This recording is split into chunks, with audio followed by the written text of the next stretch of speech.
Olá, meus irmãos e irmãs de Ideal Espírita, vocês amigos e amigas que nos acompanham aqui na página Estação da Luz Espírita, muitíssimo obrigado mesmo pela sua companhia. A nossa página Estação da Luz Espírita não tem fins lucrativos, o objetivo é a divulgação da doutrina espírita. E é por isso que nós reunimos aqui esta sede de matérias espíritas para que possa atender às suas necessidades, estudo, lazer, pesquisa. Você encontra aqui na nossa página Estação da Luz Espírita os livros da codificação, obras suplementares, entrevistas, palestras e os programas da Web Rádio Estação da Luz de Natal e Web Rádio Cristo Consolador de São Paulo. Ou seja, um acervo que atenda às suas necessidades, sem fins lucrativos. O objetivo é a divulgação da doutrina espírita. E agora eu convido você para nos acompanhar na reprodução de mais esse trabalho imperdível. Muito obrigado mesmo pela sua companhia e vamos juntos!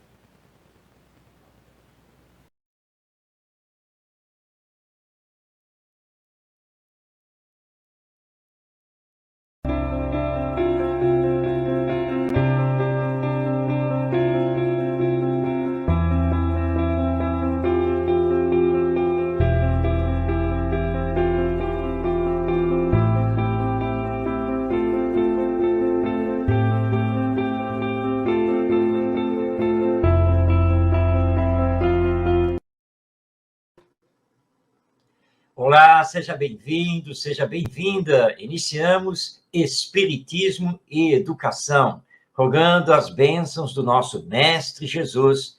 E mais esta segunda-feira, 8h30 da noite, aqui pela Web Rádio Estação da Luz, e que possamos ter um programa de abordagem ampla da educação através da doutrina espírita. Mas já está aqui na tela também, seja bem-vindo, o nosso Ronaldo Gomes. Muita paz, saúde, gratidão a Deus, gratidão a todos. Boa noite, Marcos. Estamos aí mais uma vez juntos. Graças a Deus, né? Aqui estamos para conversar mais um pouco sobre o Espiritismo e a educação. E hoje, Ronaldo, nós estamos trazendo para o programa um grande educador espírita, um homem que ali já na final da década de 40, início da década de 1950, trabalhava pela educação através do Instituto Espírita de Educação, que foi criado na cidade de São Paulo e que manteve a escola Hilário Ribeiro, que era uma escola de educação infantil. Deixou para nós vários livros publicados, entre eles um com título mais do que sugestivo, O Mestre na Educação. Nós estamos falando de Vinícius, ou Pedro de Camargo, porque a base da nossa conversa hoje vai ser um texto dele, que ele intitulou A Necessidade do Momento. Lembrando que nós estamos em 2024. O texto do Pedro de Camargo é da década de 1940. Portanto, esse texto aqui tem aproximadamente já uns 80 anos de existência. Mas quando você lê, não é, Ronaldo? Você parece que ele escreveu hoje. Perfeito, hoje, né? Não é verdade, Ronaldo? Com certeza, não só ele, como o próprio Mestre Jesus. Deixai vir a mim, né? Deixai vir a mim as criancinhas, porque delas é o reino dos céus. E eu gostaria de começarmos por aí, Marcos. Nesse contexto dessa mensagem do Mestre. Rosane aí, muita paz, prima. Ivonete também, muita paz, gratidão. Por estar aí, Pedro de Camargo, Vinícius. Você vê, década de 40, e temos aí também, há mais de 2000 anos, Jesus. Eu gostaria, Marcos, que vamos comentar um pouquinho sobre isso, antes de eu ler aqui primeiro o parágrafo, porque Jesus já falava sobre isso. Deixai vir a mim as criancinhas, porque delas é o reino dos céus. Será que ele falou isso à toa? Será que esse comentário dele foi simplesmente porque as crianças estavam ali e os discípulos estavam justamente afastando as crianças por conta do barulho? Porque a criança é criança, ela quer brincar, ela faz o barulho natural. Será que foi só por conta disso essa frase? Na verdade, não, né, Ronaldo? Porque essa frase implica, realmente, na verdade, em vários conceitos, várias consequências. Sim, quando você lê a passagem que está lá no Evangelho, Você logo, a criançada estava se aproximando com os pais, aquela coisa, os discípulos acharam que as crianças iam atrapalhar, e aí Jesus, não, deixa que as crianças venham até mim. Mas acontece que há um complemento nessa cena, que é a frase do próprio mestre, né? Deixai vir as minhas criancinhas, porque delas é o reino dos céus. Bom, se você pegar a frase ao pé da letra, você vai dizer, então, a criança, porque representa a inocência, então ela vai ganhar o reino dos céus. Mas a maioria das crianças se torna adulto. E aí não ganha mais o reino dos céus? Quer dizer, então, depois que eu deixei a infância, eu não ganho mais o reino dos céus? Não, também não é essa a interpretação, que é ao pé da letra. Na verdade, Jesus estava querendo dizer que ganha o reino dos céus aquele que se assemelha a um desses pequeninos. A criança é aquela história, né? Ela representa o amor, a inocência, a fragilidade, a honestidade. A criança toca as fibras mais íntimas da nossa alma. Então, Jesus estava dizendo o seguinte, olha, o reino dos céus é quem se assemelha a isso, ou seja, quem é humilde de coração, quem combate em si o egoísmo, o orgulho, né? Quem não fica carregando maldade, porque esse é o símbolo da criança, é o símbolo de pureza. Então, ele aproveitou o momento para dar uma lição mais profunda a nível moral e espiritual. Então, nós que já estamos aqui no mundo adulto, não fiquemos preocupados. Eu não sou mais criança, perdi o reino dos céus. Não, porque se fosse assim, todos nós teríamos que desencarnar no período infantil para poder garantir o reino dos céus. Isso seria um verdadeiro absurdo perante os desígnios divinos da lei de evolução. Então, na verdade, o ensino é moral, de nós, pela humildade, pela bondade, pela pureza, nós nos assemelharmos a elas, porque isso sim que vai nos impulsionar espiritualmente. E Jesus é sábio nesse momento, até porque ele sabe, de nossa pré-existência. Estou na casa da sua irmã, ela também está assistindo. Ô, minha irmã, que Jesus abençoe todos aí em Campos, já lá em Campos, Marcos, a minha irmã, a cidade de Jabú, esse pessoal de Campos, muito bom, Marlene, e Jesus abençoe, 82 anos, se não me engano, vai fazer, é isso aí. Mas, Marcos, é porque Jesus, quando coloca essa frase, ele sabia muito bem, você explanou bem aí agora, fez uma excelente exposição, ele sabia quem são os espíritos daquelas crianças que estão reencarnando. Era bom comentar também, ora, quem são essas? Olha, são as crianças, mas já trazendo as suas tendências reencarnatórias. Mas ele deixa claro isso, porque é justamente nesse processo de reencarnação, que reencarnação significa reeducação da alma, reeducação do espírito. Comenta sobre isso, Marcos, por favor. Bem, muito bem lembrado, Ronaldo. É verdade, a criança de hoje é um espírito reencarnado, que significa que, portanto, já é um espírito antigo, que vem vindo, fazendo seu processo evolutivo até chegar neste ponto. Então, quando olhamos uma criança, nós estamos olhando um espírito reencarnado. E como você bem colocou, esse espírito não é virgem. Esse espírito já traz toda uma bagagem, traz experiências de vida, aprendizados realizados, etc., que aos poucos vai mostrando. Então, desse ponto de vista, a frase de Jesus é uma frase educativa, educacional, ou seja, deixai vir as minhas criancinhas. Aí ele já não está fazendo uma posição pessoal, ou seja, deixa as crianças virem até mim, eu, Jesus, aqui. Não. Aí nós podemos interpretar assim, deixai vir a mim, não, deixai vir ao evangelho as criancinhas. Porque nós estamos aqui na Terra para dar continuidade à nossa educação e reeducação, visando nos aprimorarmos, nos aperfeiçoarmos. E o evangelho é o grande roteiro educacional para a nossa vida. Ele é universal. Então, Jesus, quando mostrou que as crianças tinham que se aproximar, falou assim, olha, elas não podem ficar à margem das lições. Elas não podem ficar sem os ensinos, porque esses espíritos vão ser o futuro. Então, é agora que eles precisam receber as lições, não é depois. Depois já é tarde. Então, eu não estou aqui apenas para os adultos. E isso, então, no Espiritismo, nós viemos aqui no Brasil compreendendo pouco a pouco que precisávamos trabalhar com as crianças. Daí vai surgir a evangelização espírita infanto-juvenil, que é da máxima importância. Então, nós temos uma colocação do mestre, que é uma colocação educacional.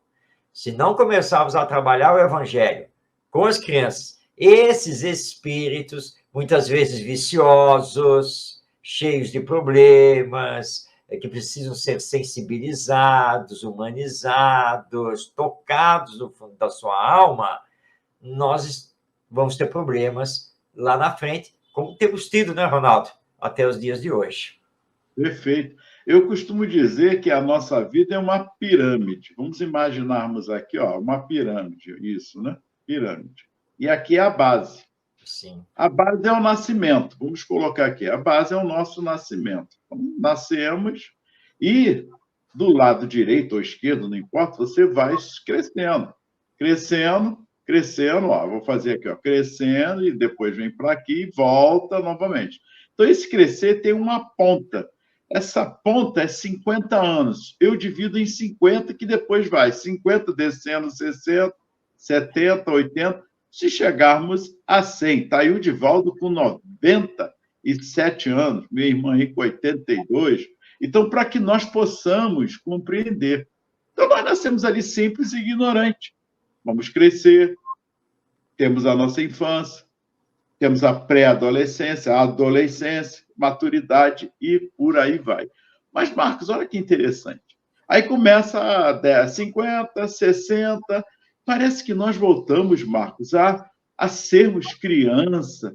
Aí começamos a nos arrepender de certas coisas. Por que eu fiz aquilo? A idade está chegando. E aí eu me lembro de quem? Eu não sei se é João e Paulo que fala, né? Eu sou... Como é que ele fala? É Paulo que fala sobre a juventude e a velhice?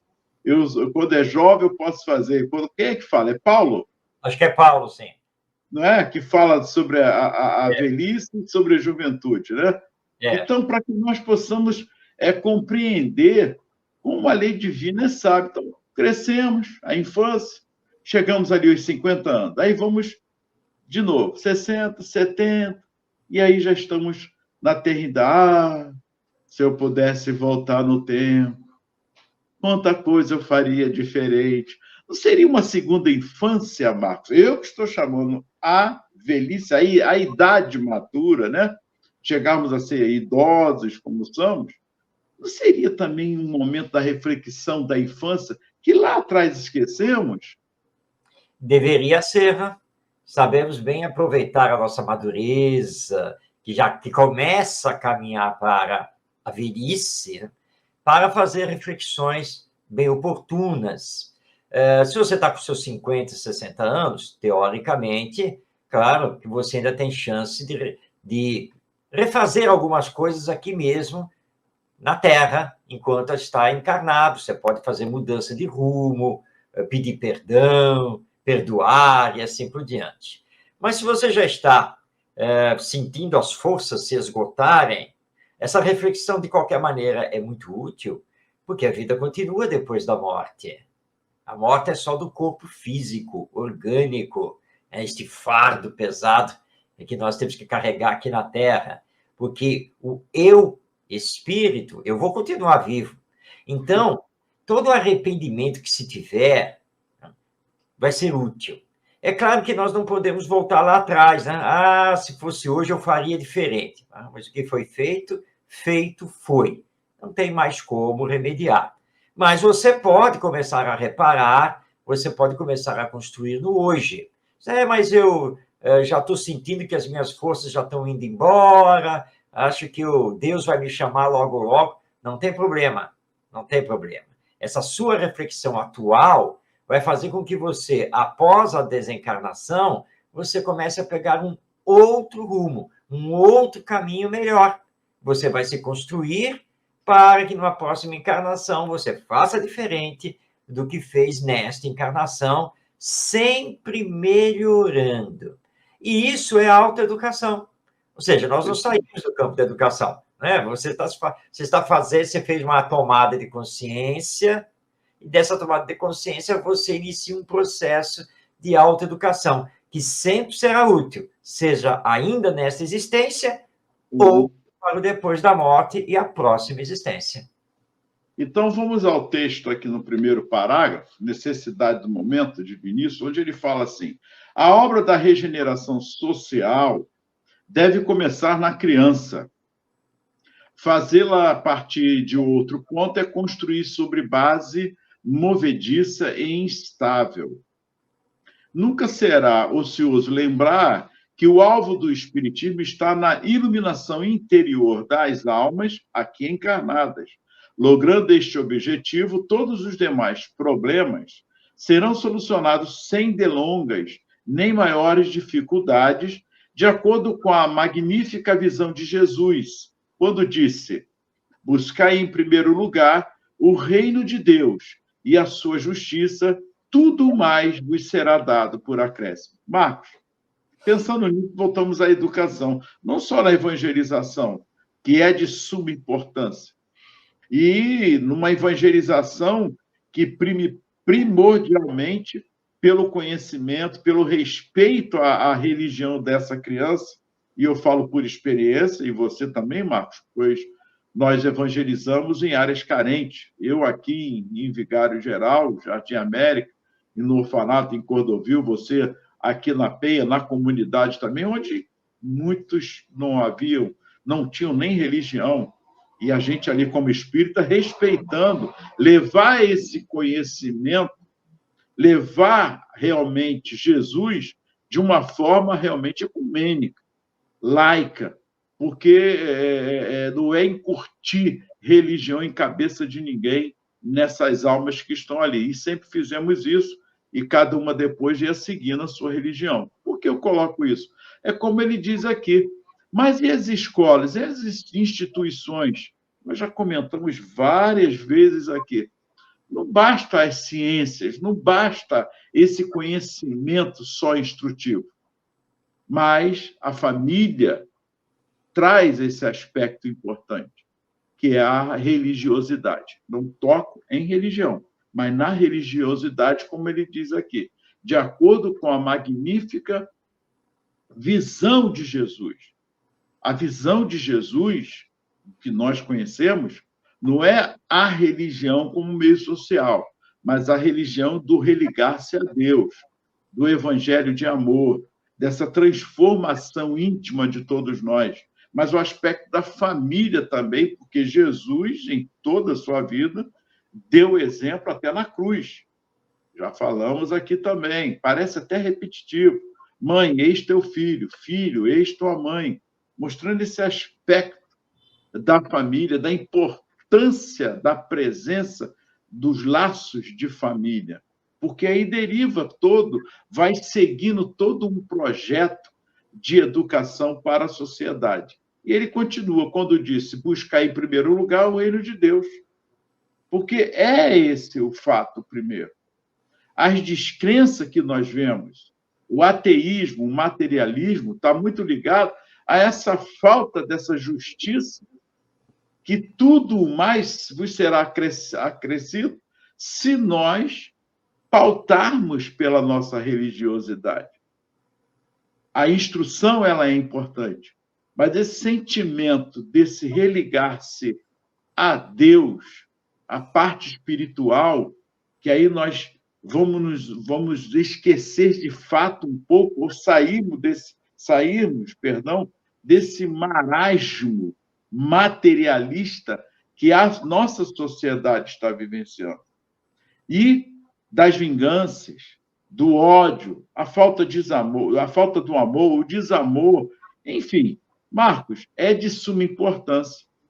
A evangelização espírita, que nós estamos aqui e nós falamos sobre ela, mas simplesmente também e talvez a mais importante, os comentários nas famílias, que se debruçasse em alguns momentos, e aí não importa a sua religião, mas falarmos de Jesus, a vida de Jesus.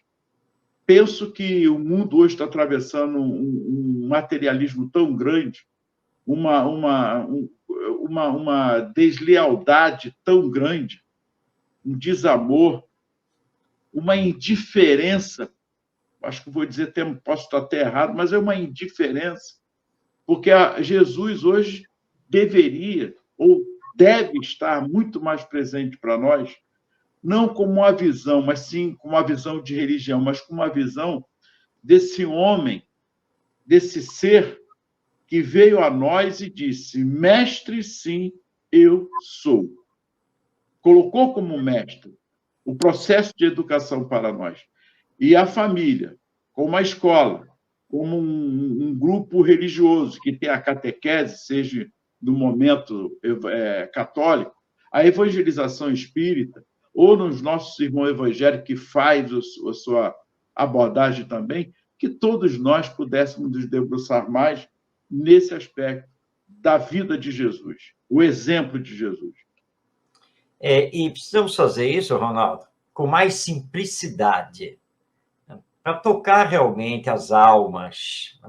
É claro que nós gostaríamos que no Centro Espírita, por exemplo, para o serviço de evangelização, claro que o Centro Espírita tivesse dependências físicas próprias para a criançada e os adolescentes.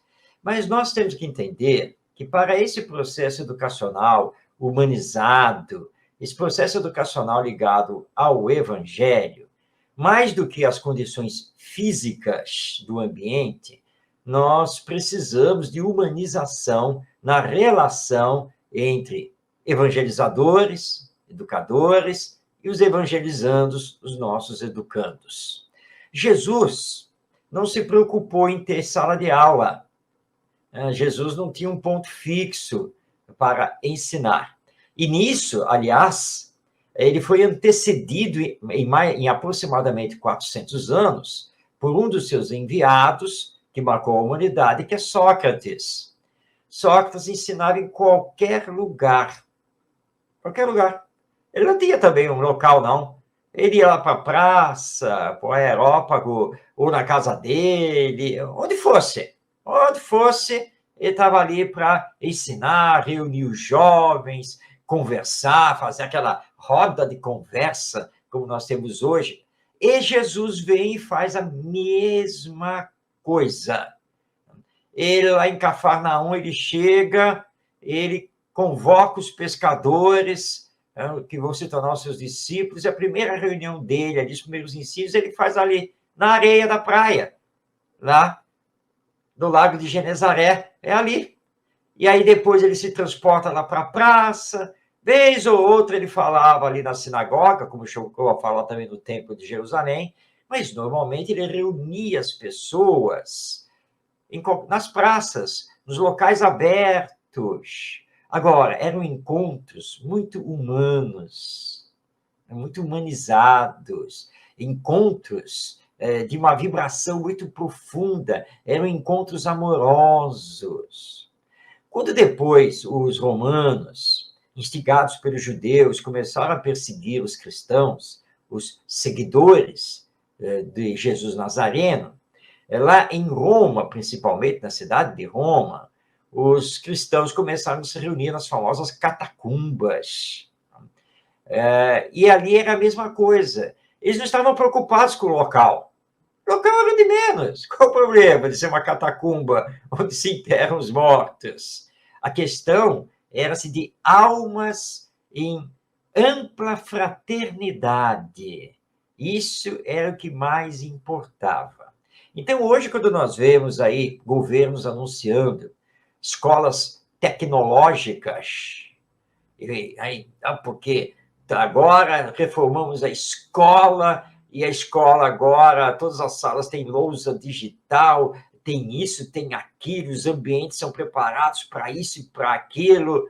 Você olha assim, tá, tudo bem. Mas quantas escolas estão preparadas para isso? Meia dúzia? 10, 20, 50, 80, 100, a rede escolar das nossas grandes cidades, como Rio de Janeiro, de onde estamos falando, São Paulo, etc., são redes escolares imensas. Só a cidade do Rio de Janeiro tem mais de 1.500 escolas. Ora, se você faz 100 ginásios tecnológicos, e as outras 1.400, como ficam? Mas não é essa escola toda tecnológica que vai resolver a educação. Também em família, não adianta, reservamos aqui um cômodo aqui da casa, brinquedoteca, biblioteca infantil, tudo para os nossos filhos aqui. Mas isso não significa que esses pais estejam promovendo uma boa educação. Não que isso não seja bom. Você tem os brinquedos, você tem os livros, você tem a lousa digital, e vai por aí afora. Claro, são recursos, mas são apenas recursos. Nada mais do que isso. A educação é feita por pessoas, interagindo com pessoas. Se não houver afetividade, humanização, solidariedade, fraternidade, se não houver amor entre os educadores e os educandos, fracassa. E aí, então, é o que você estava colocando. O que está faltando? Jesus. É isso que está faltando. Realmente. Entendermos a missão que ele veio cumprir e os seus exemplos dentro da lei de amor. Agora, nós espíritas, nossos irmãos católicos, nossos irmãos evangélicos e assim por diante, temos que entender um ponto comum sobre Jesus, que Allan Kardec deixa muito claro na introdução do Evangelho segundo o Espiritismo. Qual é esse ponto comum entre todos nós, cristãos? Os ensinos morais do nosso mestre. Porque é isso que importa na educação, a moralização, a formação do caráter. Mas não através de sermões, não através de lições teóricas, condenações, assim. Não, porque ensino moral precisa ser sentido. Se ele não é sentido, é só teoria, é conhecimento. O conhecimento em si não vai nos transformar. Por isso que nós espíritas entendemos que, ao lado, junto com o ensino propriamente dito, você tem que ter as ações práticas. E aí, Ronaldo, nós temos que relembrar aqui Pestalozzi, no Instituto de Yverdon, lá na Suíça, de 1805 a 1825, quando ele fazia exatamente isso. Ou seja, nós não estamos aqui para discutir interpretações sobre a vida e a obra de Jesus. Não é por aí. Mas entender que ele fala assim, ele olha para nós e está dizendo, amai-vos uns aos outros. Ele está olhando para nós dizendo, perdoai as ofensas, para que Deus possa também vos perdoar. Ele está olhando para nós, está aqui olhando olho no olho, está dizendo assim, faça ao próximo somente o que você queira que o próximo lhe faça. Então, é isso que está faltando. E é isso que nós temos que colocar na educação, seja na família, seja na evangelização infantil, ou, como você bem lembrou, no catecismo, etc., das outras doutrinas cristãs, seja na escola também, como um todo, porque o ensino moral é universal. Independe aí de religião. Aliás, né, Ronaldo, Jesus não criou nenhuma religião. Nós criamos o cristianismo, porque não foi ele que criou, fomos nós que criamos o cristianismo, que deveria representar legitimamente os ensinos morais do nosso mestre. Infelizmente, nos desvirtuamos e teve que vir o espiritismo, como cristianismo redivivo, para tentar resgatar esses ensinos morais através da imortalidade da alma e da reencarnação, mas que já são temas que nós vamos trabalhar depois, porque o mais importante é a nossa moralização. Perfeito, Marcos. Isso mesmo. Eu lembrei aqui Eclesiastes. Não foi nem João nem Paulo. É Eclesiastes, que é Salomão que faz essa abordagem. No Eclesiastes 12, capítulo 1, ele fala assim, ó, lembra-te também do teu Criador nos dias da tua mocidade, antes que venham os maus dias e chegue os anos dos quais venhas a dizer: não tenho neles contentamento. Esses maus dias é o ano, chega a nossa idade, e aí, já, o que eu vou fazer agora? Né? Eu quero fazer, mas não eu quero, mas o jovem pode, mas não quer. Não é isso? O idoso quer, mas não pode. Quer dizer, e essa luta constante que nós ficamos. Então, essa importância, que eu não me arrependo, e agradeço os meus pais de eu ter feito a primeira comunhão, apesar de, com 9 anos, já questionar muitas coisas sobre a parte espírita. E quando eu fui para a catequese, fiz primeira comunhão, eu já comentei isso aqui. Eu perguntava ao padre e os espíritos, e ele ficava perdido, que eu já tinha as ideias, né? E foi aí que eu fui, com 13 anos, lá para a mocidade, do João Evangelista, na qual nós nos conhecemos lá. Então, e aí? Eu, com 9 anos, já tinha 9 anos, eu já ficava questionando certas coisas. Então, imagina na catequese o que eu não fazia, as perguntas, as indagações, e não foi fácil. Mas não me arrependo, eu tive uma excelente catequese. Dona Irene, formidável. Sabia levar a contento as perguntas e respondia com carinho, com amor, porque é importante, é a mensagem de Jesus. Então, quando eu coloco isso, eu falo por experiência. E eu vejo muita gente, Marcos, por que eu estou levantando isso? Vejo muita gente no movimento espírita, às vezes, no grupo dos espíritas, às vezes, criticando as outras religiões. Vamos parar com isso. Nós não podemos fazer isso. O Espiritismo, aliás, não nos ensina isso. É o respeito a todas as religiões. Eu gostaria, Marco, que você abordasse isso. Por quê? Porque isso também é educação. Ou não tem nada a ver com o aspecto de educação, o respeito à diversidade? Tem tudo a ver. Respeitar sempre, em todos os campos, especificamente na sua abordagem, as outras religiões. Porque é um engano, é um grande equívoco dizer, mas o Espiritismo é que está com a verdade. O Espiritismo revelou uma parte da verdade, mas o catolicismo também o fez, o protestantismo e assim por diante. E nós temos que respeitar a todos, o budismo, o islamismo, o judaísmo, o hinduísmo, enfim. Todos nós estamos aqui na Terra num determinado grau de evolução, inseridos em determinada cultura, inclusive cultura religiosa. É impossível exigir que na humanidade inteira todo mundo tenha a mesma religião. Não é por aí. Tá? Então, nós espíritas aprendemos a sempre respeitar o nosso semelhante, nas suas ideias, nos seus valores, nas suas convicções, dentro da sua cultura. Então, nós temos que respeitar toda e qualquer religião, toda e qualquer seita. Só iremos condenar aquela que esteja realmente desvirtuando a pessoa do bem. Aí não. Mas, por exemplo, se discute muito a questão, por exemplo, com a Umbanda, o Candomblé, nós temos todo o respeito e admiração pelo trabalho que realizam, e nós não temos que fazer nenhum tipo de discriminação, muito pelo contrário. Eles usam uma mediunidade muito primitivista, porque isso, porque aquilo. Gente, eles estão lá com toda a fé, com todo o amor, estão desenvolvendo as suas atividades, querendo também o bem do próximo. E é assim mesmo. Eu tenho uma amiga, né, amiga aqui da Marília, minha esposa, né, que ela era espírita. Passou por momentos difíceis em termos de relacionamento familiar, tá?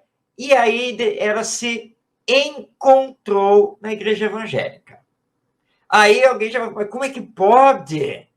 É espírita, e inclusive ela era evangelizadora da infância, e largou o espiritismo e foi se tornar evangélica, mas lá ela não se encontrou, lá ela não ficou feliz. Então tá ótimo. Aliás, ela tem um trabalho intenso, que ela vive em contato conosco, ela tem um trabalho intenso na igreja. E ela adora o que ela faz, ela se dedica àquilo, ao trabalho também pelo bem do próximo. Claro que dentro da convicção do evangélico, pronto, então está ótimo, está muito bem. Né? E ela vem aqui em casa, né? Sabe que nós somos espíritas. E, de fato, ela não fica discutindo nada a nível religioso, porque ela também respeita. E é isso que importa. Nós temos que nos respeitar. Então, você fez uma boa colocação, Ronaldo. Precisamos nos educar dentro desse campo. Tá?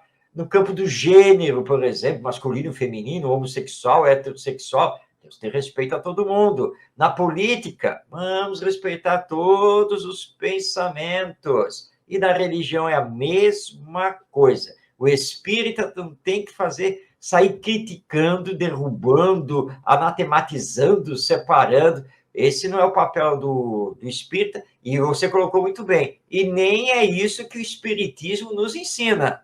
Não é isso que nós aprendemos com o espiritismo, mas compreensão e respeito.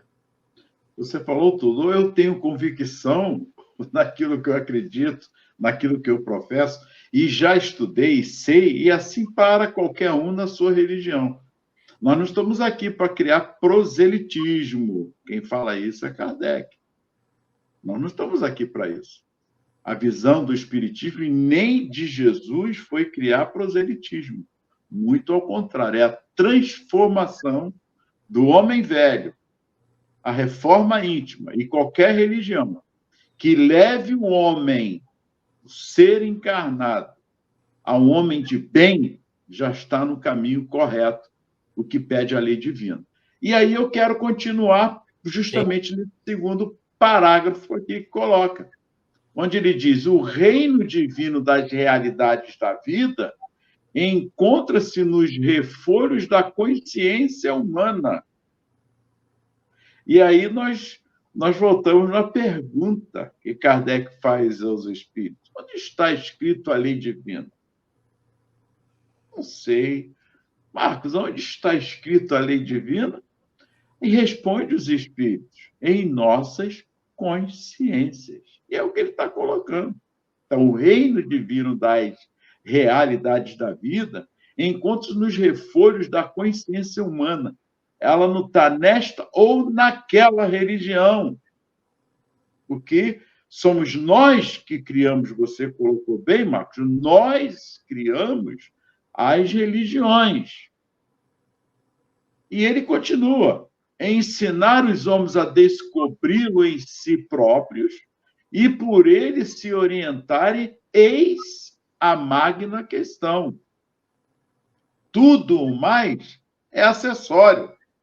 Ora, a missão da doutrina espírita, a missão da doutrina dos espíritos é precisamente essa: esclarecer, iluminar a mente dos homens, de modo que ele descortine com clareza o roteiro que o conduzirá à realização do destino maravilhoso que lhe está reservado.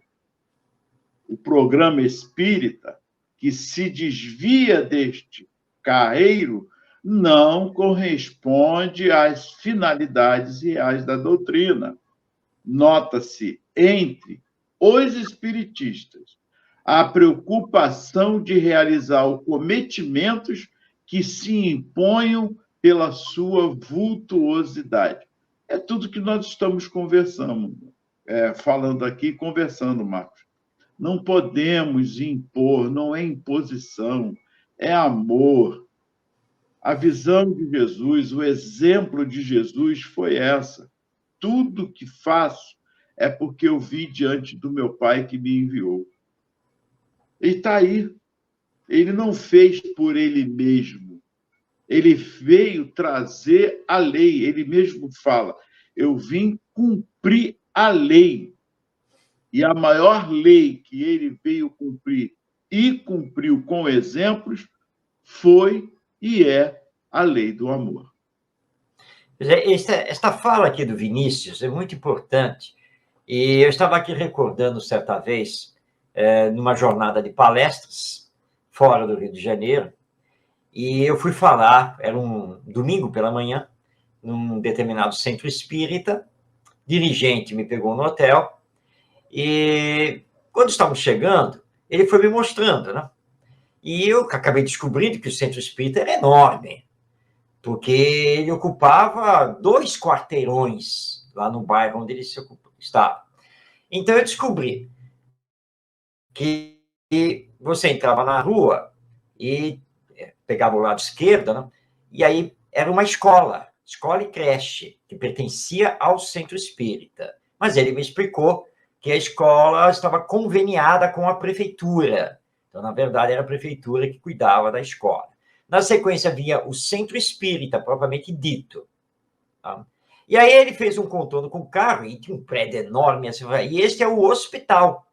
Então, eles mantêm um hospital. O centro espírita, propriamente, eu não conheci nem a escola, nem o hospital, né? Só o centro espírita, também é enorme. É muito grande mesmo. Dependências da área de assistencial, dependências para a área da evangelização. O salão, Ronaldo, o auditório era para 900 pessoas. O auditório enorme. E lotado. Estava lotado. Tá? E eu fiz a palestra. Que coisa, que beleza. Terminada a palestra, ele me convidou para ver, então, a atividade que ia ter na sequência, que era a atividade do tratamento espiritual. Então, eu descobri que atrás do salão, do auditório, tinha um salão tão grande quanto o auditório, que só tinha macas e equipe para dar passe, era o tratamento espiritual. Ok, eu vi como é que era e tal, aí saímos para uma lateral e tal, e fomos lá para a frente do auditório, porque estavam os livros expostos, estava a livraria, onde eu ia autografar. Eu autografei para as moscas, né, porque todo mundo estava lá só para fazer tratamento espiritual, e nada mais do que isso. E aí, eu estou contando essa história porque o mais importante, que é o trabalho educacional, não estava sendo feito. Não tinha evangelização, domingo de manhã, 900 pessoas lá dentro. Mas eles não fazem evangelização no domingo de manhã. E a escola e creche não era dirigida pela instituição espírita. Eles tinham assinado convênio com a prefeitura. Portanto, as professoras eram leigas, eram ligadas à doutrina, nada disso. Então, é o que o Vinícius coloca aqui.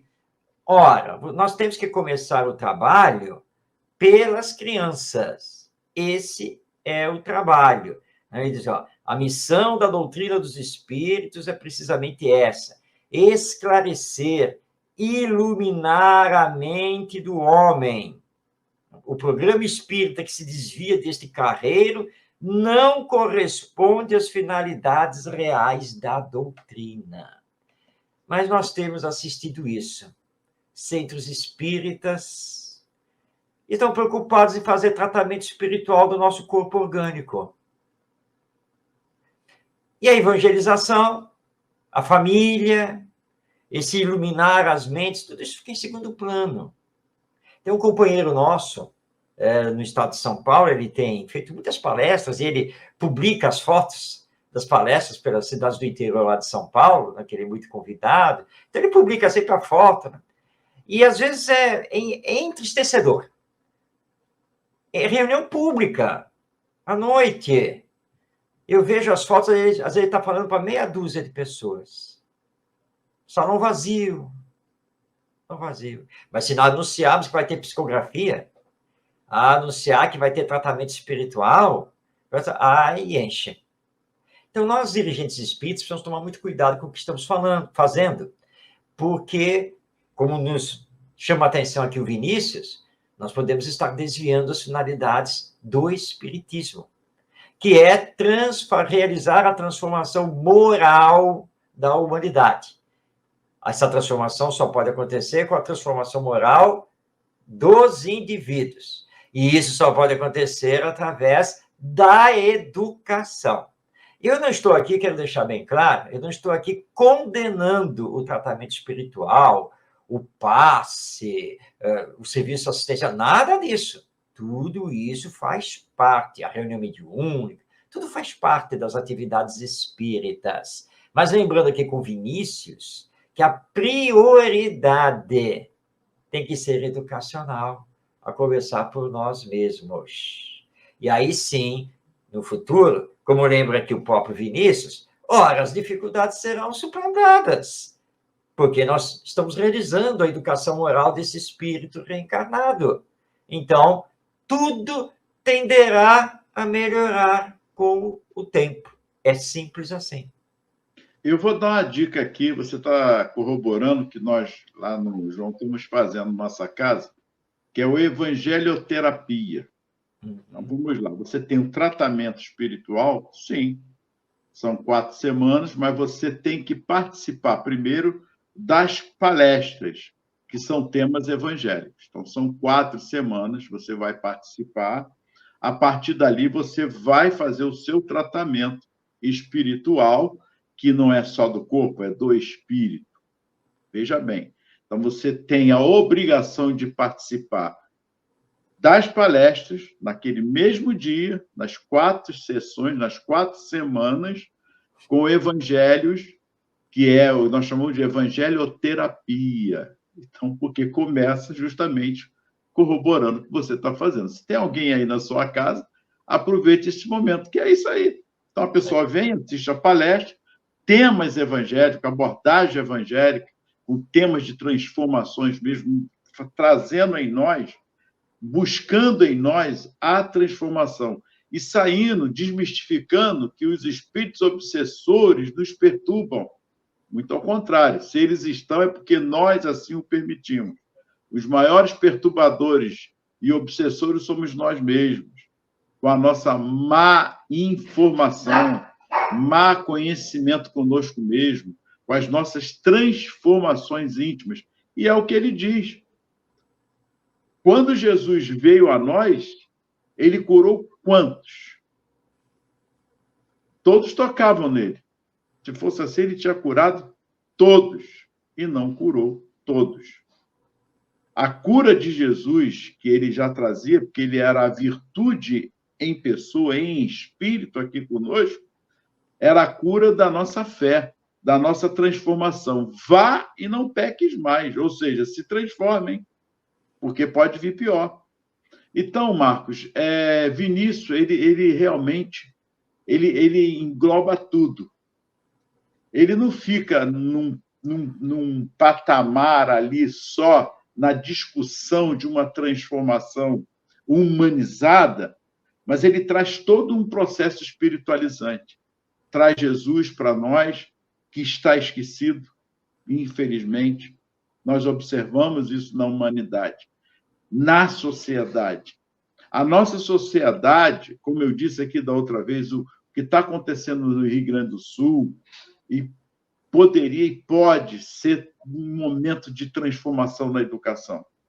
Como dizia já Paulo Freire, sair da educação bancária e mudar aquele aspecto, porque as crianças vão chegar com muitos problemas a nível psicológicos, e ela precisa de algo novo. Não é uma educação nova, mas uma educação prazerosa, um ambiente estruturado onde ela se sinta bem, sentar, estar olhando um para o outro, e não da mesma forma, aquela mesmice que nós já sabemos que vai acontecer.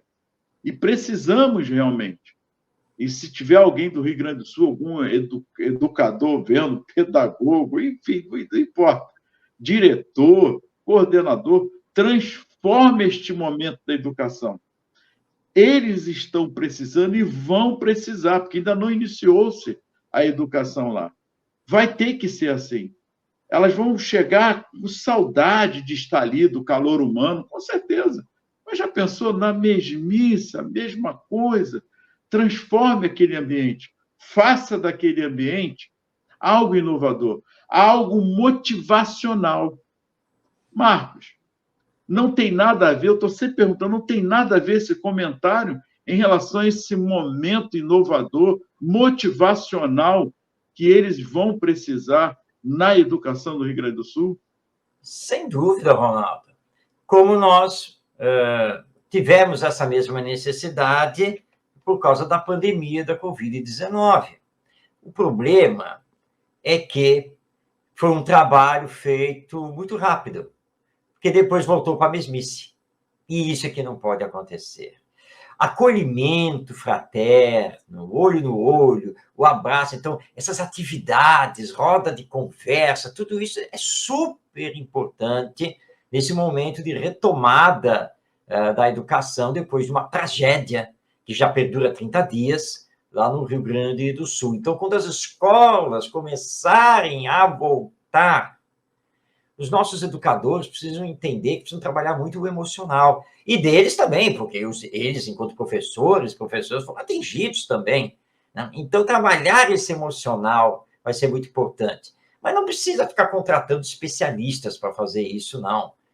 Roda de conversa, brincadeiras, muito abraço, ouvir, deixar falar, tudo isso vai ser muito importante. Agora, que seja um processo que tenha continuidade para representar a nova educação, essa nova escola, para ir além da burocracia, né? Ir além de tantos dias letivos, tantos horários de carga, tantos conteúdos programados, tem que ir além disso. Nós precisamos de uma escola realmente humanizada, né? Uma escola ligada ao sentimento. O Rio Grande do Sul, tanto através do governo do estado quanto dos municípios, está agora com essa grande oportunidade. Retomar a educação, mas de uma forma diferente.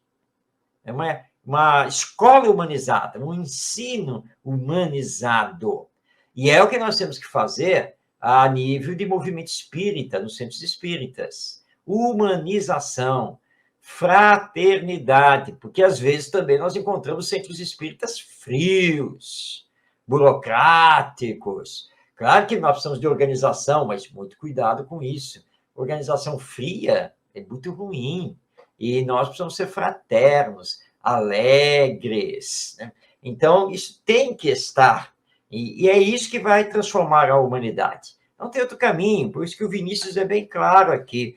Quando pegarmos o caminho da educação moral, que nos foi apresentado por Jesus e que foi levantado novamente pelo Espiritismo, todo o resto vai acontecer. Vai diminuir a violência, vai acabar a injustiça social, não terá mais miséria, guerra vai ficar no passado. Mas, para isso, precisamos nos renovar e precisamos, então, renovar o que estamos fazendo no campo da educação, seja na família, seja na escola, seja também na evangelização no centro espírita.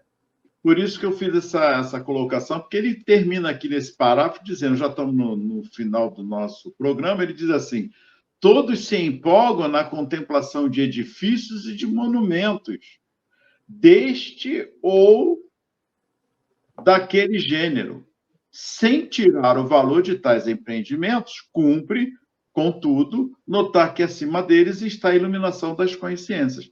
É este momento, é nesse momento que vamos fazer a diferença lá no Rio Grande do Sul.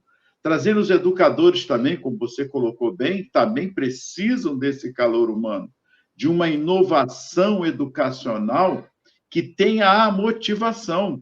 Então, o conteúdo ele estará presente nessas atividades motivacionais, seja a matemática, seja na ciência, seja no português, estará ali intrínsecas atividades bem comunicativa, prazerosa, uma criação, uma educação que esteja na criatividade das crianças, dos jovens naquele momento, e o ir e vir, sem pensarmos numa sala de aula, né? Que seja uma aula sem a sala de aula, mas uma aula onde todos estejam imbuídos e confraternizados naquele momento, aprendendo com as dificuldades, com a adversidade. Bom, Marcos, estamos aqui no nosso final e semana que vem promete que nós vamos dar continuidade, porque ele faz uma colocação aqui importantíssima, mas vamos pensar nisso.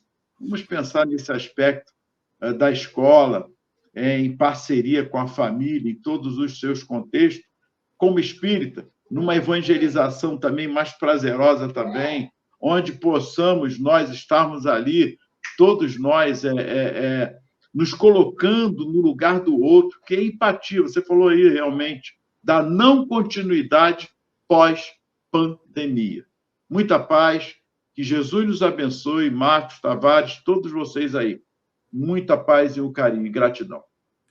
Bem, chegamos ao final de Espiritismo e Educação, mas não no final do texto do nosso Vinícius, que está publicado no livro O Mestre na Educação, com o título A Necessidade do Momento. Nossa gratidão também a Ivonete, a Rosane, também, que mandaram aqui as suas mensagens, e a você que não enviou mensagem, mas que está aí nos acompanhando. Deixando, então, o convite para que você esteja conosco na próxima segunda-feira, 8h30 na Web Rádio Estação da Luz. Querendo rever o nosso programa e outros programas, a qualquer hora, qualquer dia, basta você acessar no YouTube o canal Estação da Luz Tavares e você terá acesso aos programas do Espiritismo e Educação. Que Jesus nos abençoe. Um grande abraço a você e paz na sua vida. Chegamos ao final da nossa atividade. Muitíssimo obrigado mesmo pela sua companhia e espero você no próximo evento.